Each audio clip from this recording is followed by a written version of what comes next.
Why throw anything away when you can make something seriously cool with it? Like an axe!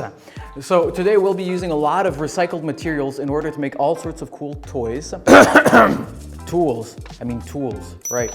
There'll be lots of fire involved though, so let's get started before anyone tells us this is a bad idea.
So now we'll be creating the handle, and we're not cutting any corners. We're actually creating a strong, stable base for this. I mean, it's an axe, so yeah, you want that.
So there you have it, your very own axe made from recycled materials. It might not be the strongest tool in the shed, but it might come in handy in case of a zombie apocalypse, whenever that happens. So tell us what kind of tools, not toys, you would like us to make next, and we just might do it. Hey guys, thanks for watching. Consider subscribing to our channel for more awesome projects.